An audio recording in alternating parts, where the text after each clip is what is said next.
Most sprinters don't lose races at max velocity, they lose it in the first two steps. So if your block starts are inefficient, you're already chasing, and once you're chasing and sprinting, the race is basically decided at that point. My name is Lawrence Ella Johnson. I'm a professional sprinter, multiple time All-American, and former dual sport D1 athlete in track and field and football. This past year I placed 9th at the USA Championships and ran my first win-aided sub-10 performance, and here's the proof behind what I teach.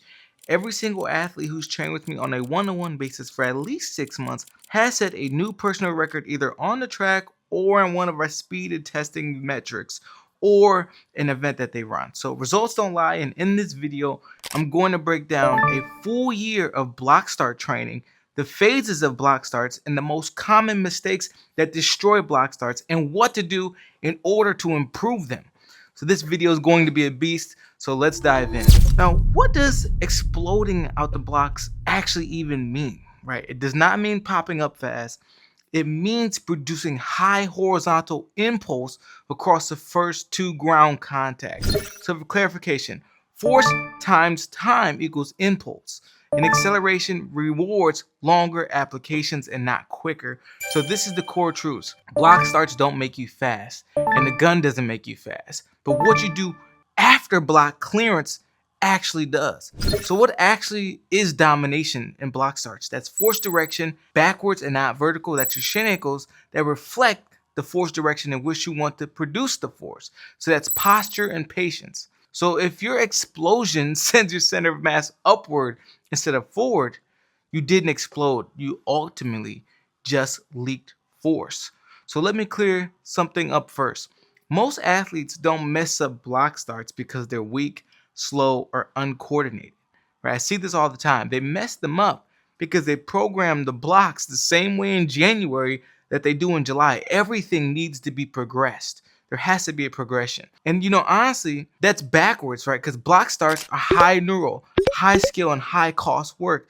So that means how you use them across the year matters more than how many reps you actually do. So I'm going to walk you through exactly how to start block starts so you can evolve them from GPP, SPP, pre-comp, competition, and peaking phase.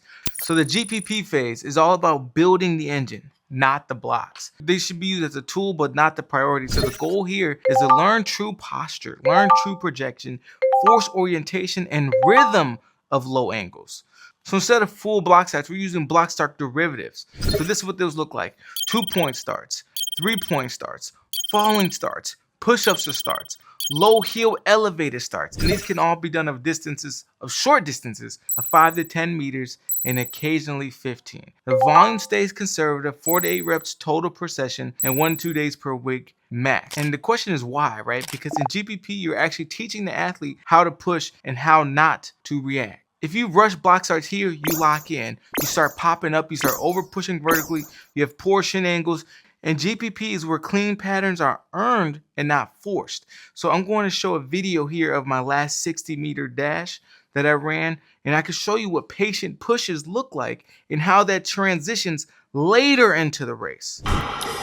Well, Omanyala just gets away, but I tell you what, who's there? The Turk right on the inside and coming fast. Lawrence Johnson, the American. Wow. He was there last week where Mamel Glaive took it to Kashane Thompson and Jeremiah Azu, but neither Omanyala or Glaive could respond today. Now let's get back into it. Phase 2 is your SPP. You want to introduce blocks with intent. So this is where block starts enter the picture, but they don't dominate it. Now we care about the first step displacement, shin angles, hip projection, and rhythms through steps 1 through 4. How do blocks show up in SPP? That's still about 1 or 2 sessions per week, and early in the week it's a priority when the central nervous system is fresh in distances of 10 to 20 meters and occasionally 30. But only with elite mechanics. The volume here is 6 to 10 total block reps per session with full recovery 2 to 4 minutes or just 1 minute per 10 meters of maximal sprinting. And blocks should never be done fatigued. So if the athlete is tired, the block should just stop. Because you're not building toughness, right? You're just teaching bad motor patterns at high speed, and we never want that to happen. So the SPP is where the blocks become technical and not just aggressive. Now, phase 3 is your pre-competition. This is when quality is way more important than everything, and most coaches screw this up because they just add volume, right? But block starts are now high return and high risk. So we pull the volume down and quality up. So block programming for pre-comp would be maybe 1 to 2 block sessions per week with 90 to 100% intensity. The athlete, or you as an athlete, you need to know your competition style cues right now. So when you step up on the line, you're not guessing, you're not downing C4 energy drinks or Celsius or listen to your favorite song, because at the end of the day, that don't matter. You just need to know what to execute at a high level. And this should be done over distances of 20 to 30 meters and occasionally 40 meters if the athlete or you as a sprinter earns it. And the volume should be 48 total reps. And often, these can be broken down into singles or doubles. And this is where you start seeing, reaction consistency. Because the first 6 steps should become stable at this point, a smooth transition instead of forcing max velocity. So if you're a sprinter and you look sloppy here, you don't want to add reps. The goal here is to cut them. Now, phase 4 is your competition.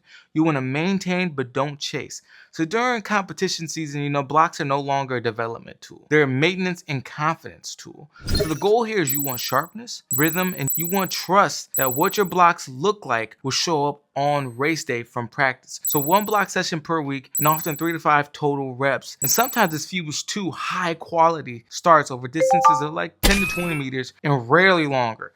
For many weeks, blocks are done inside warm-ups only. And the reason is why is because meets are the stimulus now. So once you're competing, your meets are your main stimulus. So you don't get fitter during competition, you just become more precise. So that leads into phase 5, the peaking phase. This is the touch and go phase. At peak, blocks are almost ceremonial, right? Because you're not training them, you're just reminding the nervous system what it already knows. So for the peak phase, block work can be 1 short exposure every 7 to 10 days of 1 to 3 total full maximal full recovery starts. Just maximal, just boom, explosion as much as you possibly can.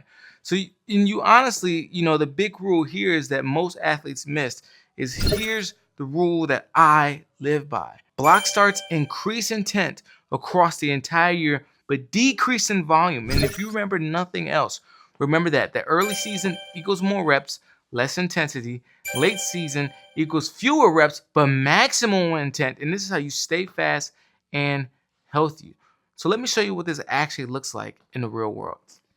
I had an athlete who's doing everything, right? Literally everything. He trained hard. He never missed sessions, and he was obsessed with fixing detail. We're talking about low hill recovery, toe dragging, block spacing, sled work, more drills, more drills, more drills, and more plyos, and more plyos, more intent. And from the outside, it looked like he was just crazy disciplined. But here's the truth.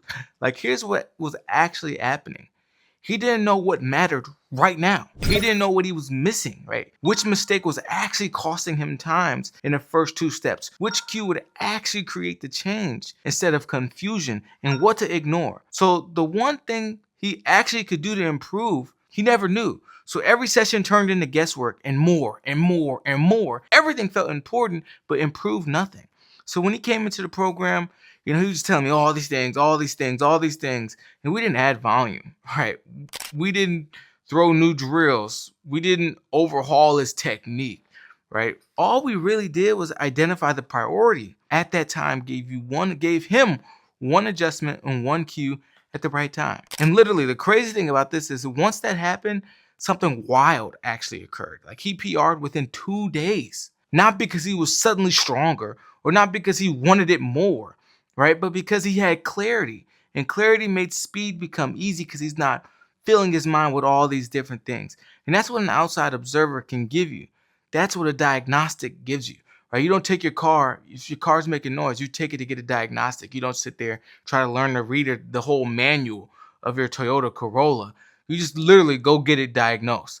And that's why block starts don't reward effort, they just reward accuracy. So if you apply the wrong cue at the wrong time, you don't just waste reps, you pretty much waste weeks, years. So you lock in bad patterns at high speed. And that's why you don't train blocks across the entire year. You train it when it matters most, and that's how you train them. So now let's go into the 3 phases of elite block starts. Phase 1 is your block clearance. That's 0 to 1 step. Sprinters, if your first step is off, your entire race will be off. The goal is to create forward momentum before your foot ever hits the track. So your front leg produces the majority of force, your back legs act as a piston and not a grinder. So your head should stay neutral to prevent early spinal extension, and your torso angles should match your shin angles. And this is the coaching check here. If the head pops up, forces went vertical. If your hips rise faster than your shoulders, that's a loss of projection. So elite starters don't jump out the blocks. They push their body forward hard. Phase 2 is the first 2 steps. That's 1 to 3 steps. Sprinters, this is what separates finalists from everyone else. So these are the non-negotiable. The shins close to parallel with the torso. Your foot strike is behind your hips or center of mass. Ground contact times are longer and not quicker. And this is the key insight. The best starters look slower on video. They cover more ground, and the reaction time isn't something that they think is going to help them win races.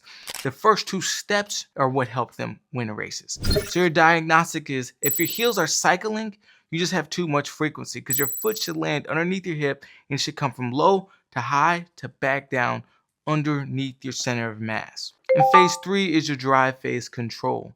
This is 3 to 8 steps. Most sprinters, this phase is what separates finalists from everyone else. And the rules of elites follow this. You push longer than it feels natural. Let posture rise as a result, not as a goal. You maintain projection until velocity demands upright posture. So the athlete who stands up first usually loses because they stop pushing first. The goal is to push the entire race as long as you can, as hard as you can.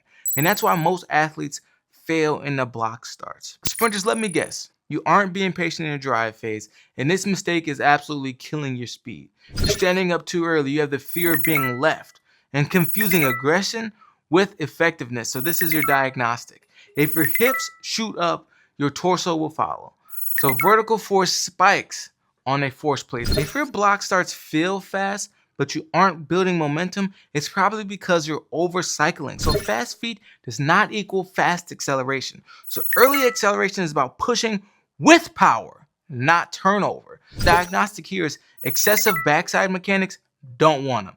Short ground contact times before velocity is earned. If you want to run sub 12, stop copying elite setups from sprinters. Same block spacing does not equal same force output. Same angles does not equal same strength qualities. Elite positions without elite force is just fake speed.